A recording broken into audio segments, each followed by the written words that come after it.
Good evening. I recently got a free car. Very quick backstory. I was at work. Guy comes in and he wants to donate said car to where I work.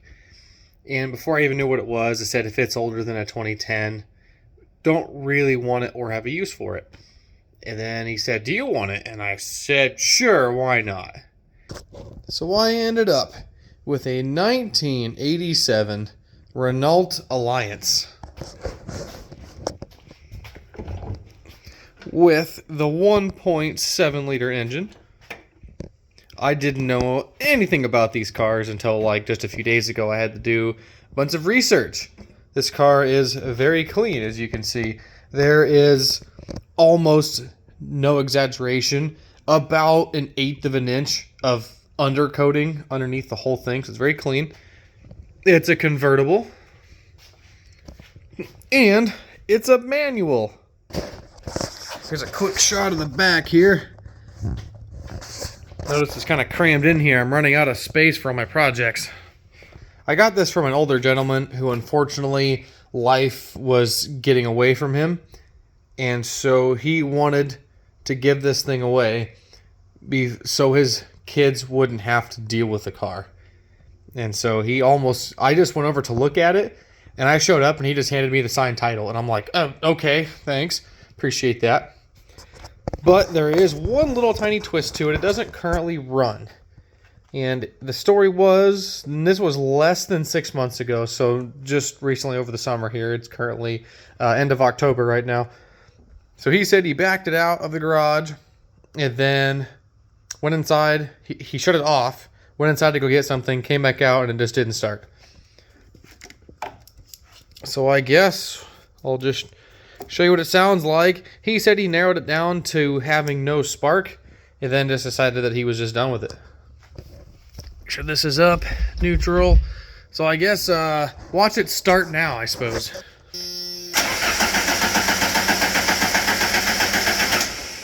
Well, I can hear the fuel pump priming, so I'm going to assume it has fuel. But I'm actually going to start by just verifying that it doesn't have spark. Alright, let's precariously set the camera right there so it can fall off. Now I'm pulling off the coil wire that feeds the distributor to see if the coil is functioning, because I could have spark to here and not out of the distributor. So I'm going to check this first. Just kind of stick it in there, and we're going to kind of set it there so it can spark to ground.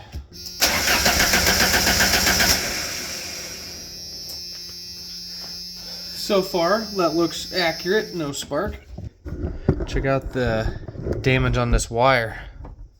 If that thing is shorting out to something, that could be our issue right there. We'll get it away from any potential problems here, and we'll check it again.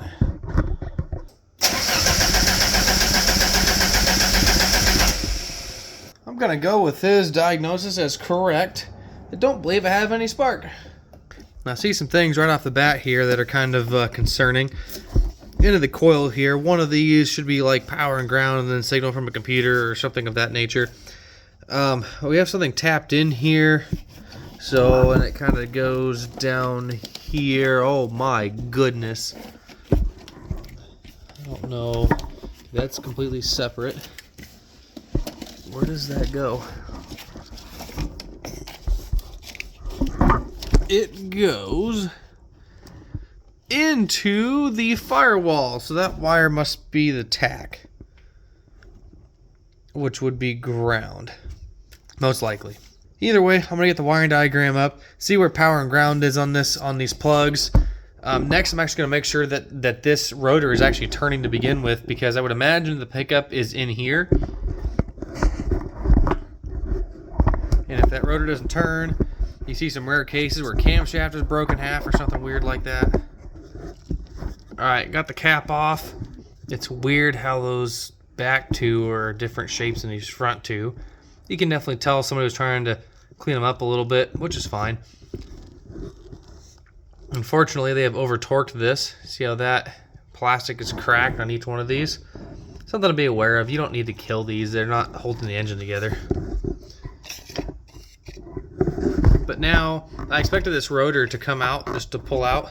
It doesn't. It's very firmly attached, like most cars seem to do. Anyway, we're gonna see if that thing spins over. Which it does.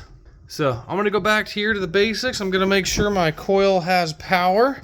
And then if it doesn't or does or doesn't have a signal or whatever, then I'm gonna go figuring out where the trigger is on this, because I thought there was gonna be some kind of a pickup inside of the distributor, and there is not.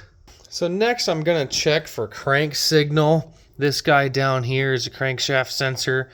It has 2 wires. The wiring diagram says that both of these are an input. There's just 2 wires, which basically means that it's going to make its own voltage by itself, and it's going to be AC. So the meter's set to AC, and unfortunately I have them front probed, which is kind of bending the pins a little tiny bit, which is not ideal, but I need them to stay there since I'm by myself.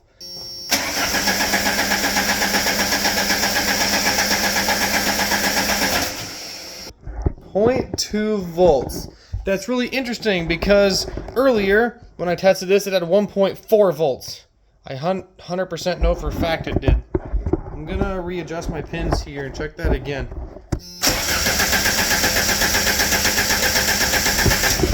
So that's very interesting. So I had already done this test already, in fact, and I got 1.4 volts. And then I plugged the sensor back into this little plug down here, and then I went down to the computer, which is mounted just up against the passenger dash there. You can kind of see where all the stuff is that's been taken out, fuse block, and it's there on the left. You can see the ECM connector there. When you do unplug these, make sure you disconnect the battery, because voltage spikes can kill computers. Either way, I probed the wires at the ECM connector and got that 0.2 volts AC, so I thought, okay, I have some high resistance in the wires. So I tested, I had 0 ohms, which can sometimes be a false reading. So I actually took my jumper leads and put power and ground straight to the battery, with it unplugged of course, and gave this connector with it unplugged, just like this, power and ground. The meter read 12.7 volts, and this little headlight tester that I made to really put a load on the system lit up nice and bright, and there was not a thing wrong with it. And now I go back and test the crank sensor again, and I don't have any voltage, which could actually be a good thing, because if that sensor's broke, that sure beats trying to find a computer that's irreplaceable. Victory!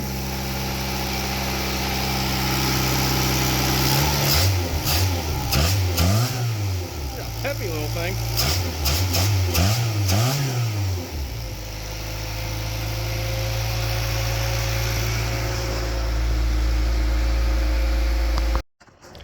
Okay, it now runs. I put it back together.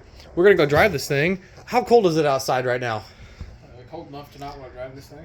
Yeah, I think it's maybe 45. It's going to say 48. 48, he says. It's actually kind of chilly. Anyway, so we're gonna go drive it because we have to. Oh, I forgot to put the battery back together. Hey, you want to put that battery on? Please and thank you. After your bike gets done attacking. I know, it attacked me the whole time too. Where's the wrench right. to like? Just push it on there. It'll be all right. Okay. Should be. Give it like a good twist on, like twist it and push it down. That works usually pretty good. Because we need to be able to rip it off in case something catches on fire. It's true. What is going on here? Power steering leak. Oh boy. Or overfilled it, or probably overfilled it and started it and it puked everywhere, I would imagine. Out of the cap. Anyway, let's shut this thing. This thing is kind of scary because like it feels like you're slamming it. Otherwise it won't actually latch. Okay. Hey, at least it's not going to fly up on you. That is true. All right, I haven't seen the convertible top yet. Let's see if it works. These are just snaps. The cover looks freaking great.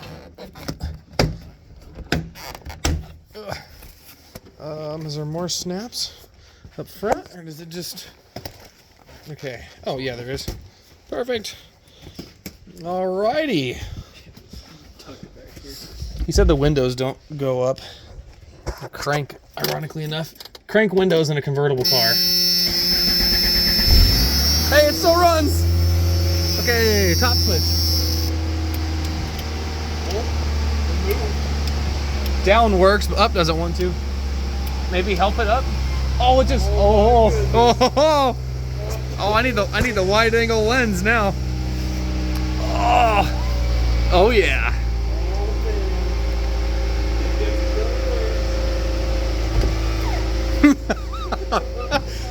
Dude, it's in great shape. Look at it. No way.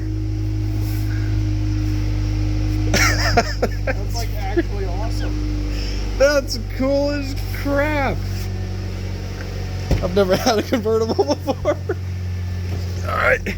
Now I would imagine this locks in somehow. I don't know how to make it lock in. I wonder. Let's see. Oh, this is a lever. Okay. This shows my anti-convertibilism. You see that? And then the hook. Pull it down and then... There we go. I just needed two hands. I'm holding a phone. Holy crap, that hurt my ears. It's in place. Just the hook forward and then... No way. Score! Now I have to see if I can like...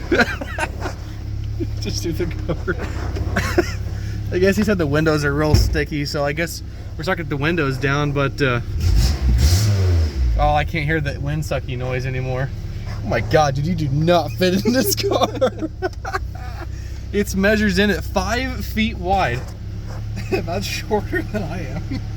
Okay. I could not lay down in this car. I'm gonna show you more. Yes. We gotta go put plates on it first though, but is it gonna go right into reverse? It is not. Oh. Oh, the parking brake's on. Wow, I am intelligent. Hey, we're still at 500 RPM. Score!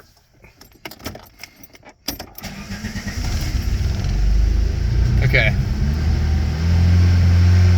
It moves! It's moving! It's so bouncy in the back. I guess I'll back it out and put plates on it.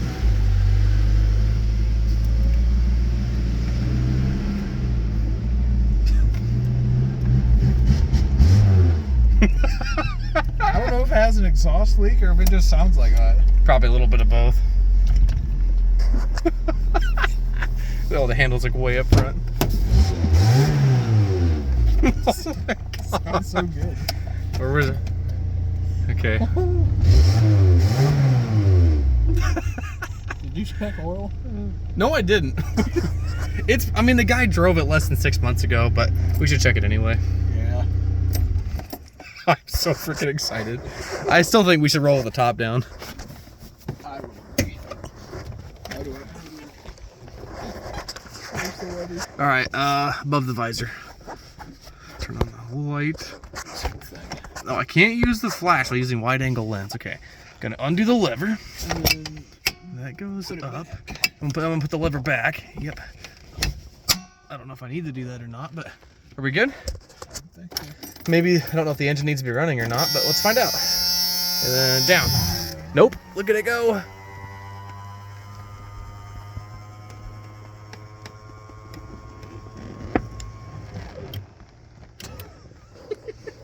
Dude, it works. It's so fully cool. functioning. What are the odds that I can drive this to work on Monday? Except for the windows don't go up. This is bull. Do they really not? Oh, they don't do anything. No, they're like stuck. Well, this one just spins. The guy said it was a gravel road car, so they think there's dust in the mechanism, which is a very real thing that can happen. So, My crank just spins, but Does it? nothing. wow, Are you sure there's a window in there? one of those perpetual motion machines.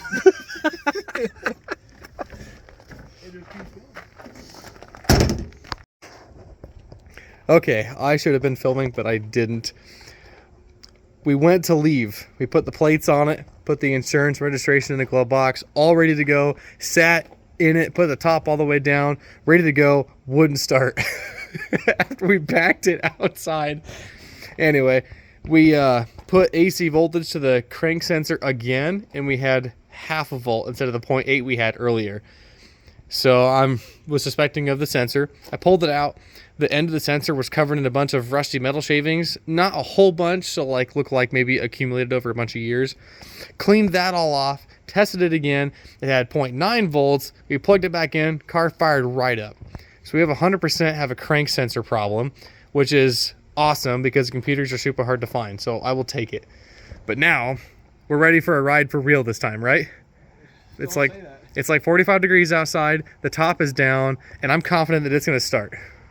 It's listening. It's not gonna. It's listening. I know. I'm going to close this, and it's going to start. It's going to start. Oh, yeah. Let's get it. I don't think that shut. It did. I'm going to try again. The doors just don't shut real. They just are weird. Okay. All right. No clutch safety switch needed. It's just... Oh, yeah. I got the buzzing to stop. The brake light's on. I'm assuming that means low brake fluid, which makes sense. These brakes are super squishy. E-brake. Yeah, the e-brake works really, really good, so I'm not worried about this. See, it is the e-brake. Oh, duh. I see what you're saying. Okay. Yeah, that was really dumb. I knew better than that. We're going to go freeze to death. This seat is probably not small. Oh, dude, look at the headlights. They twist on. Oh wait, the headlights aren't on. Wait, is it two? Oh, it's 2 notches. I am dumb. Take my hat off so it doesn't blow away. How do you get high beams to work? Twisted it back. Okay, you pull it back towards you and it's flash to pass. But I go here and they don't... I think there's like a ratchet mechanism in this that's broke. I'm gonna guess that's what's happening there. Well, I have low beams, I guess, so that works. We don't need high beams. Oh, we should see if the cruise control works. Oh, dude, you hear it clicking? Yeah. Cruise control relay. All right, let's go drive this thing. I'm convinced this. So, we're putting around in our little car. I can't use that. It's family friendly. So we're cruising around in our little car, and we got across the tracks like right as the train was coming through, and we turned around, went through the underpass, and it shut off. Just like that, like we shut the key off. So here we are, pulling the crank sensor back out, and hoping that fixes the issue. Because if not, we got a lot of pushing to do. We're a little ways from home. Are we, what, a mile from my house? Probably. It was running so good. It was. We drove it past the house where I got it from not even 2 hours ago. I've never seen such a small valve cover. It kind of looks like a supercharger. There's a little bit of jazz on it. Maybe when this thing gets hot or something, it doesn't work. Could. Because it was covered in debris earlier. I cleaned it off and it immediately fixed it. But maybe we just need to bring like a cooler with us. So whenever it gets hot, we pull it out, stick it in the cooler, and plug it back in. What's the cooler for? Think about what you for did. a crankshaft sensor. these things are only $20, so I'll just Yeah, get just a new one. order a new one. Because we 100% know that it's this thing now, so I'll just get a Has new to one. be. It would make the most It's sense. still clean, so we'll just put it back in there. It rides ridiculously smooth too. It's funny. It rides like a Lincoln Continental, which is so stupid because it looks like a Honda Civic. Don't talk to me or my son ever. It's so funny too. It's like all the stuff that you've had. This is the only one the hood opens like backwards, I know. like a Corvette. My dad used to have a Buick that did that. It's so weird because the motor is so small, but there's still so much going on. I know. Just like hoses everywhere. Yeah, and it's like up against that thing too. So like if it ever Yeah. needs like a timing belt, they might have to pull the engine out of it. Oh, I had a mini heart attack for a second. Did you? Because the belt goes on the other side of the pulley, the Oh. idler pulley, and I seen that. I was like, "Where's the belt? Where did our belt go?" I think we would have heard some more damage if that would have broke. Yeah. And then you got all this like nothingness right here, just jam packed full of random stuff.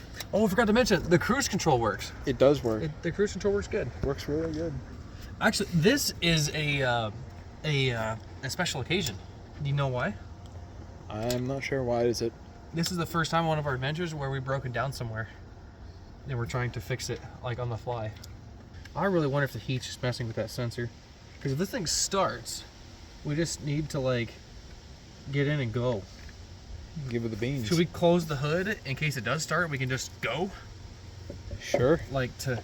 I mean, what's the worst that happens? We have to open the hood again? Pretty much. It's not like it's a hard hood to open. You have to. Look, did you show them the door handles? How they work? It's like this doesn't move at all. There's like a handle inside that you have to pinch against the outside. If this thing starts, we're just gonna go. Okay. Uh-oh. We're cooked. Oh no. We're cooked.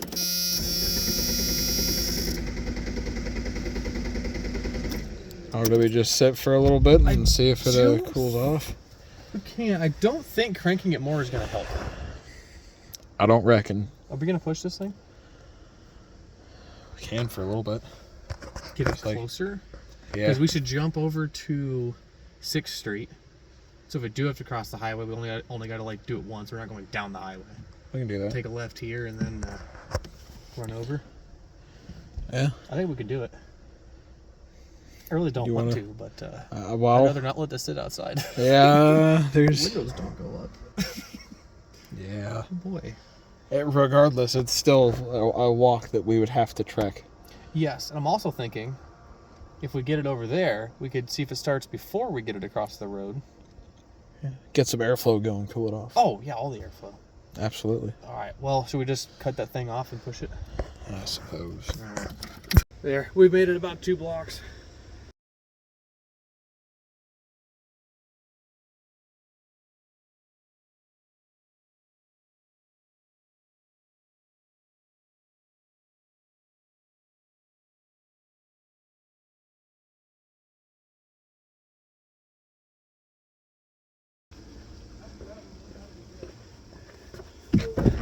Just in case. Nope. Not even close.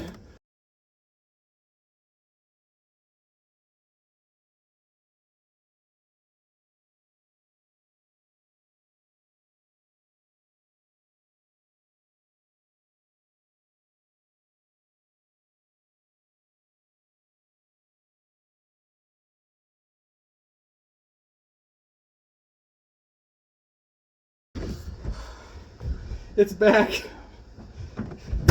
Watch it start now. You better not. I don't know.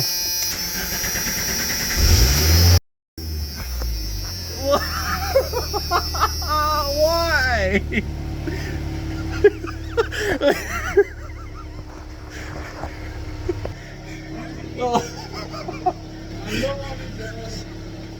We just pushed this thing 2 miles across town and it starts.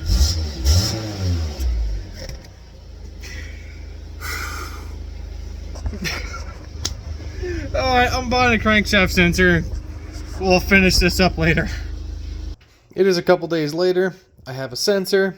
Ended up buying a sensor for a 1990 Jeep Cherokee with a 4-cylinder. It's the same sensor. I believe GM used them in a few of their cars as well.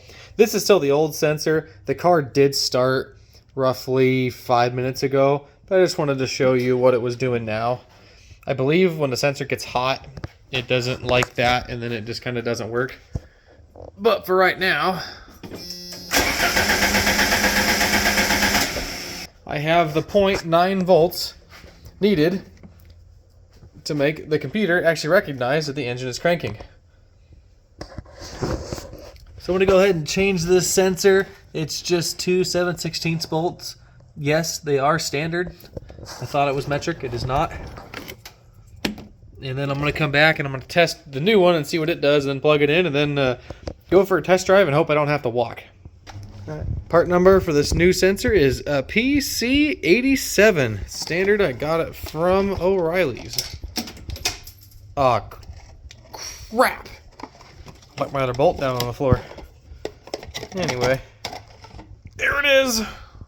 Looks like the old one. Okay, new sensor cranking voltage.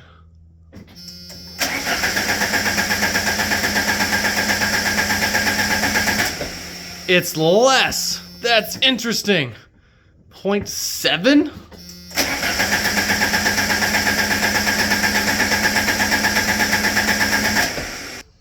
Okay, I resituated my wires there.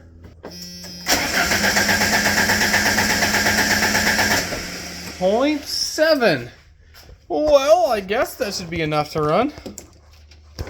I have people I can call this time in case I need to walk. Come get me. Alright, new sensor's in, plugged in.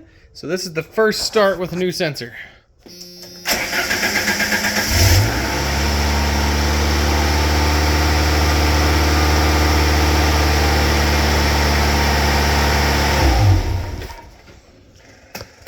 Alright, I think we're just gonna go for it.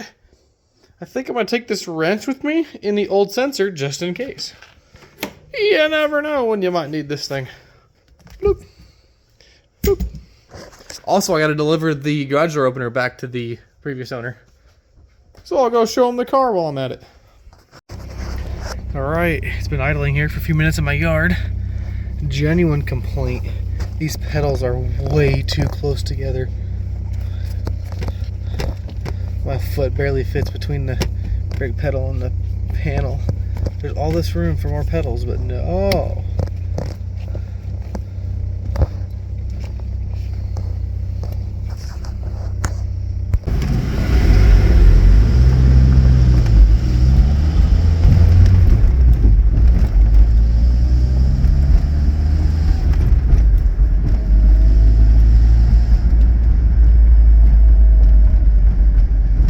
It's still running, thank goodness.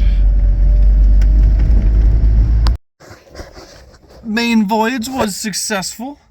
We have some more miles on the odometer, like 3 or 4. Made it clear across town, all the way back. It starts better. It doesn't stumble as much. So I think that she's good to go.